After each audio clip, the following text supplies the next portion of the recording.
I did what you could never do for Ysep." With those words, she showed off her newborn niece, Amelia, to me.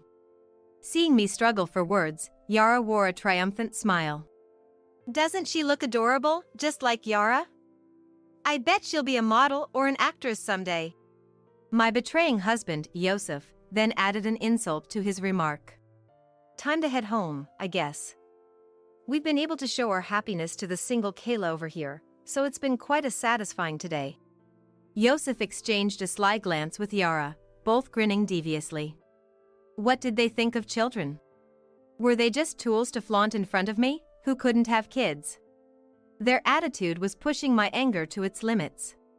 That's when I realized something. Wait, this child. "What is it? You're looking serious, all of a sudden." Ysep responded, slightly caught off guard by my mutter. I couldn't help but find the situation amusing and began to chuckle. Gently stroking the baby's cheek, I replied, "Such an angel, but her skin." As I revealed a certain truth, the smug looks on their faces froze instantly. My name is Kayla, 52 years old. My husband, Ysep, is an executive at a major trading company, whom I've supported as a housewife for many years. Ysep occasionally brings colleagues over to enjoy my cooking. Most of what comes out of Ysep's mouth are boasts about his younger days. His colleagues, brought along, would force a smile and endure his long stories, saying, "That's amazing." When they praise my cooking as delicious, Ysep smirks unpleasantly and says, "Well, that's about the only talent she has. She's eating off my high salary, so she better do at least this much, or she's just useless." And so he said, belittling me in front of his subordinates. I'd be lying if I said it didn't bother me, but I always reminded myself that I wasn't in a position to argue. It's been almost 30 years since we got married, but we've never had children. I always dreamed of having at least 2 kids after marriage. Despite spending time and money on fertility treatments, we were never blessed with children. I felt a sense of guilt for not being able to bear children. So, no matter how heartless Ysep's words were, I'd smile and think, I can endure this much. When Ysep talks about work, his eyes shine like a boy's, and I was happy to support him in any way I could. After all, I'm in love with Ysep. Apart from cooking, I had another talent. It was sewing, a hobby since my student days. I started making hand-sewn dolls, imitating my mother. They became quite popular among my friends. I used this skill to help with the household finances, making stuffed animals and charms. It might not be much compared to my husband's high salary. But I kept continuing with this small side job, hoping to at least treat Ysep to some nice meals. Our apartment becomes a weekend retreat for my niece Yara. Yara, my sister Megan's daughter, works in admin at a small trading company. She had a reason for her frequent visits. And that was to support a budding idol group. "Did you see Trevor on TV the other day? He looked so cool." Yara arrived, fanning herself with a paper fan bearing a young man's face. Trevor, the man on the fan, is the leader of that idol group. They perform regularly at a club near our apartment every weekend, which is why Yara often stays over. "Yara, your collection seems to have grown again, hasn't it?" Each time Yara visited, her belongings in our room increased. "I mean, come on. When new merchandise comes out, I just have to have it. Plus, Trevor is the most popular, so it sells out right away." I couldn't help but smile wryly at my niece's excitement before a performance. "I understand the joy of buying your favorite idol's merchandise. I used to collect records of my favorite singers. But I wondered why she felt the need to bring all her new purchases to our house. Isn't it hard to carry all that around?" "It's fine. I'll just store my stuff here." Yara nonchalantly placed her bags in the corner of our bedroom. "It's just me and my husband, so we don't have much space, you know." "Ah, come on. It's fine. Uncle just comes home to sleep, right?" Resigned, I had no choice but to accept my niece's whims. "Oh, and I almost forgot. Mom made me bring this." With that, Yara pulled out a set of premium tea from her bag. My sister Megan and her husband occasionally sent gifts, and always made sure Yara brought something with her whenever she stayed over. Oh my, they didn't need to. After graduating high school, Megan worked far away until she was 30, then took over the family's variety store and married Kevin, an employee there. Since a large shopping center opened nearby, their business has suffered. So I always told her there's no need for such gifts. I'm sorry Yara's been such a bother. Megan would apologize over the phone, sounding guilty. However, Yara herself has become hard to ignore lately. She began entering our house even when we weren't home. It turns out Ysep has given her a spare key. She's here every week, might as well have one. Ysep had a soft spot for her. Uncle, you're the best. Yara would hug Ysep's arm, and he'd smile proudly. All right then. At first, I tried to be accommodating. But, 3 months later, a cash-filled envelope I kept in my bedroom drawer was missing. When I asked Yara, she nonchalantly replied, "Sorry, Aunt Kayla. I borrowed it. I really wanted Trevor's new merchandise." She looked at me with pleading eyes, but Yara has a job. She should be making enough to get by. Wouldn't buying it with your own money bring you more joy? Of course, I want to. But my salary isn't enough. Her casual words weighed on me. How much is she spending on this obsession? But it wasn't just about money. I noticed my skincare products were running out unusually fast. Since Ysep never used them, it had to be Yara. Confronted, she admitted it without hesitation. Sorry, Aunt Kayla. I just thought I'd use them since they were there. What did she mean since they were there? That cream was expensive. I frowned, and Yara pretended to shiver and rub her arms. Aunt Kayla, you're scary. Then Ysep would join in and laugh beside Yara. Come on, it's not a big deal. Don't laugh, you should be scolding her. Don't get mad. You look older when you frown like that. Ysep, usually not much of a joker, becomes chatty around Yara. I found particularly displeasing. Anyway, I don't want you using our things without permission. You have a job, so buy your own stuff. If you continue using mine, I won't let you stay over again. I'll make sure your mom knows that too. When I lectured Yara, Ysep turned red and shouted. Enough already. The things you use aren't even earned by you, are they? I'm the one who's worked for all of it. I'm not living in luxury. I've been cutting corners, managing with what we have. I'm not splurging on hobbies like Yara. It's my money, I earned it. If I say Yara can use it, then she can use it however she wants. Ysep's yelling made me want to cry. True, most of our income was from Ysep's work, so I couldn't argue further. Feeling abandoned with Ysep not on my side, I almost called Megan but stopped and put my phone away. Megan and her husband must be preoccupied with their struggling store. Complaining about my husband would just cause them unnecessary worry. Marital issues should be resolved between us. Days passed as I kept my concerns to myself. It was one cold Sunday morning during winter.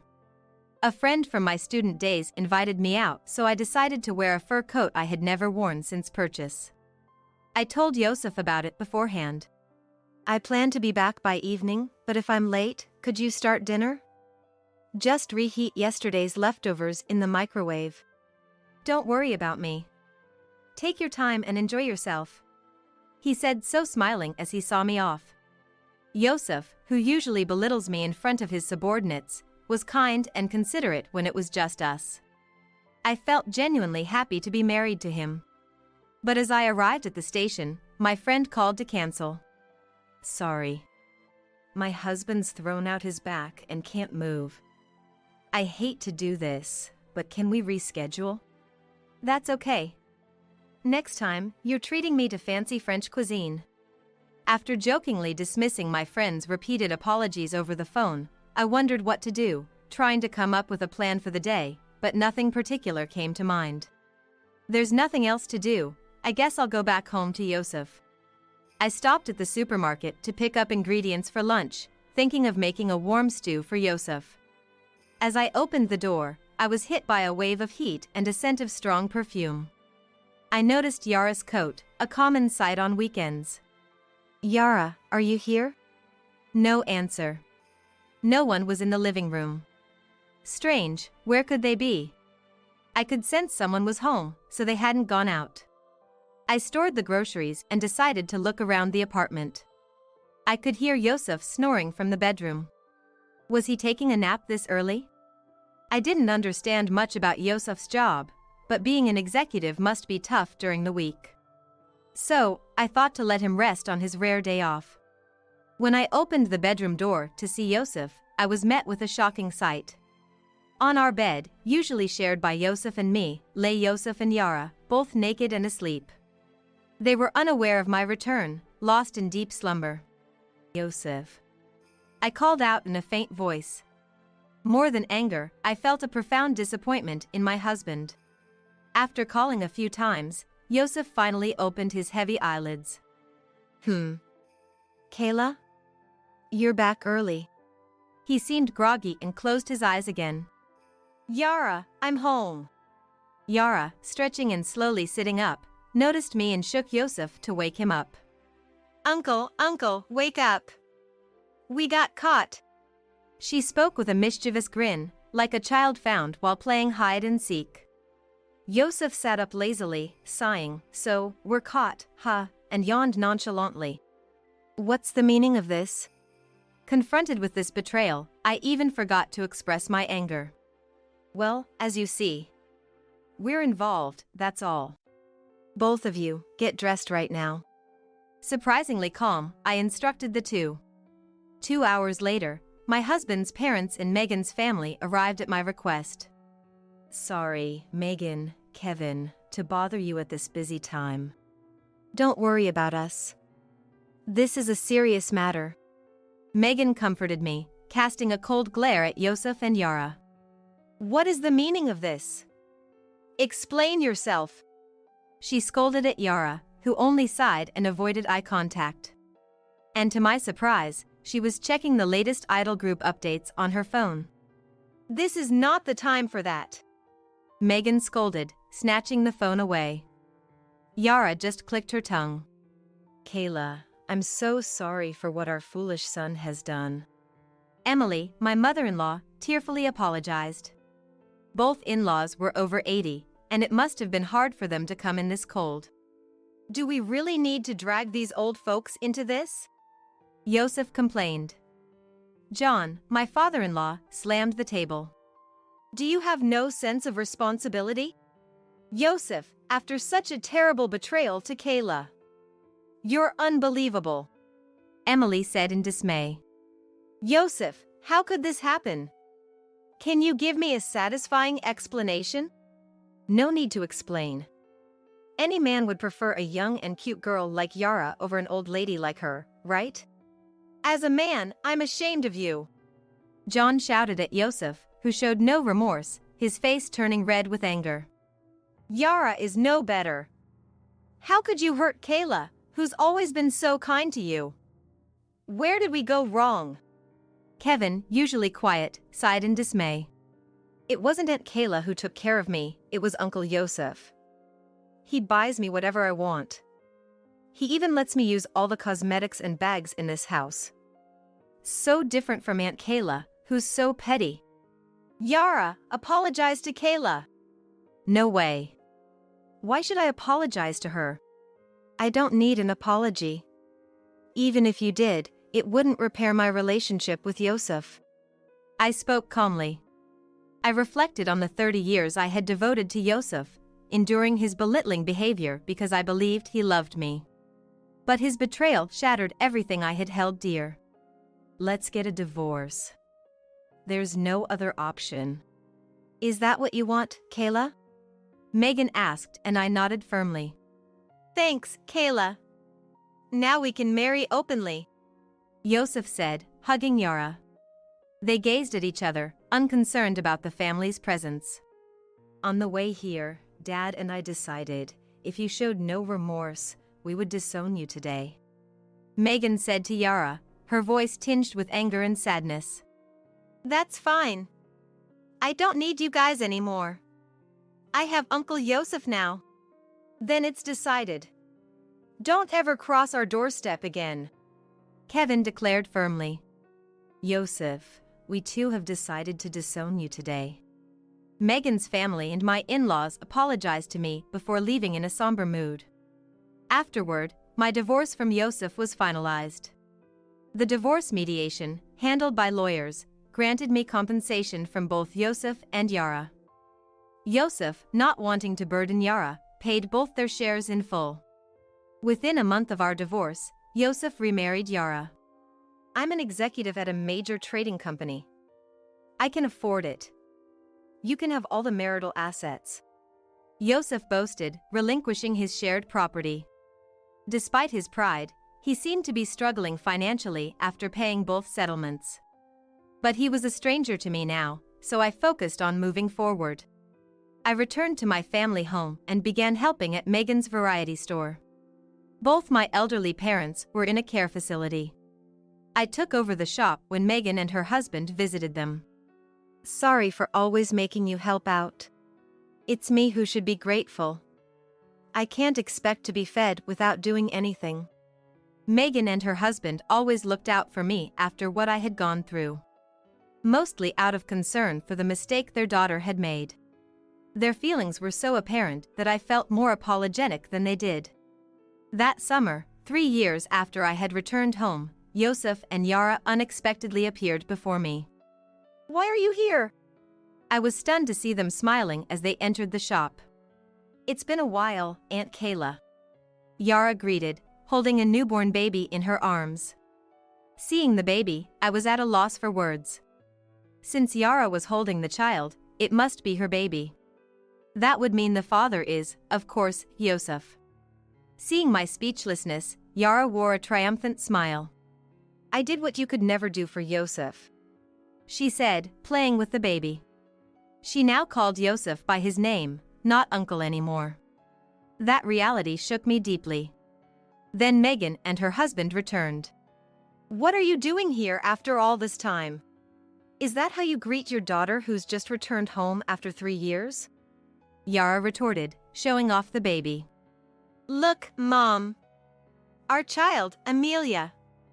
She's your first grandchild." "Indeed. Congratulations," Megan replied emotionlessly, avoiding her daughter's gaze. Yara turned to me, smiling. "I came to announce the birth of my daughter. Celebrate with us, Aunt Kayla. Say hello to Amelia." "Enough. What on earth are you thinking? Have you considered Kayla's feelings?" Kevin raised his voice, uncharacteristically angry. "Doesn't she look adorable, just like Yara? I bet she'll be a model or an actress someday," Ysep said lazily. Megan, unable to bear it, grabbed a broom to chase them away. "Leave now. This isn't your place. You're disrupting our business, so go away." "Time to leave. We've boasted enough happiness to the lonely, single Kayla. It's a quite satisfying day today," Ysep said, exchanging a conniving smile with Yara. What did they think of children? Using a child as a tool to flaunt and bask in their superiority? As I sadly watched the baby in Yara's arms, I realized something. Wait, this child. "What is it? You're looking serious all of a sudden," Ysep asked, puzzled. I suddenly found the situation amusing and started to chuckle. "What's with the sudden laughter? Something wrong?" "Looks like Aunt Kayla's gone crazy from the shock." Gently stroking the baby's cheek, I replied. "Like an angel, but her skin." "Her skin? What about it?" "It looks so healthy. A beautiful tan, unlike Ysep's fair skin." Indeed, the baby's skin was a stark contrast to Ysep's paleness. "What's wrong with that?" "None of my family or relatives have such tan skin." "Is that strange? There are people in the world with tan skin." "Oh, Yara once mentioned her great-grandfather was tan. That's genetics, right?" Ysep said, acting knowledgeable. At that moment, my suspicions about Yara turned into certainty. That's impossible. What do you mean, impossible? Ysep questioned, suddenly anxious. I fetched an old family album from a closet in the room my grandparents used to use. Here, something I want you to see. Saying this, I showed a photo from the album. It's just a regular family photo. In the photo were me, Megan, our parents, and grandparents. It was taken in front of the store when my parents first started their variety store. This tall man on the right is my grandfather, Yara's great-grandfather. So? It's just a normal family photo. Don't you see? Look at my grandfather's skin. Fair-skinned, so what? That's normal, right? Ysep seemed to not grasp the reality. While he was confused, Yara's face turned pale. Enough. Amelia needs her milk.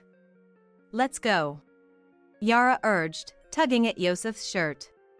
Unaware of the truth, Ysep started to leave, so I gave him another hint.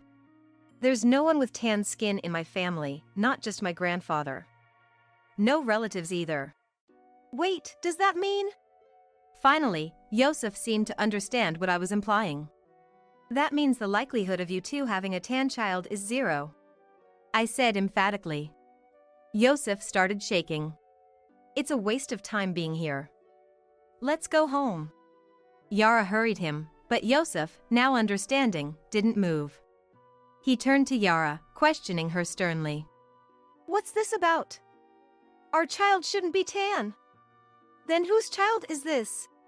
There's something else I want you to see. I snatched Trevor's keychain from Yara's bag and showed it to Ysep. Trevor, known for being half Hispanic and half American, publicly acknowledged his mixed heritage. Yara had always admired Trevor's mixed heritage, often praising his appearance as cool. This guy. He has the same skin color as Amelia. Yara, initially frightened, quickly turned defiant and laughed. Oops, looks like I got caught. That's right. Amelia isn't your child. She's mine and Trevor's. I seduced him, and he fell for me immediately. Yara boastfully recounted her affair with Trevor. You've been deceiving me? Seriously, did you think a young and cute girl like me would be into an old guy like you? Hilarious. I approached you because you're an executive and seemed wealthy. With your money, I could buy lots of Trevor's merch and win him over. So, I was just an ATM to you. Ysep realized the truth and erupted in anger. Of course. I endured it for the money. Who would willingly share a bed with an old man like you? I let you live in a dream for 3 years. You should thank me. What did you say? Megan, my husband, and I were stunned as Yara and Ysep argued. Enough, both of you. The baby is crying. Can't you hear her? Megan shouted, stopping their quarrel. I can't stand this anymore. You're not family, just strangers. Leave now. Megan ushered Yara and Ysep out. Poor Amelia. That was my honest thought. 2 months later, Ysep visited me alone. Suddenly bowing deeply, he shamelessly begged, Please, Kayla, give me another chance. I did a DNA test. There's no blood relation between me and Amelia. I was deceived. Oh, really? And? I couldn't forgive Yara and Trevor for conspiring to make me raise their child. I stormed into Trevor's dressing room at a concert and demanded compensation. Oh my. How challenging for you. I humored him, though I was indifferent. I had already learned about the scandal from the TV and magazines. Trevor impregnated a married fan and let the husband raise the child as his own. This scandal became widely known, bringing national attention to the obscure idol group. Facing nationwide criticism, Trevor's agency couldn't defend him and ended his contract, as reported by tabloid TV. I saw it on TV. They're responsible for their actions. Right? They're terrible. Ysep laughed, thinking I was agreeing with him. Moreover, the tabloids, not easing their investigative efforts, ruthlessly delved into the life of Trevor's partner, Yara.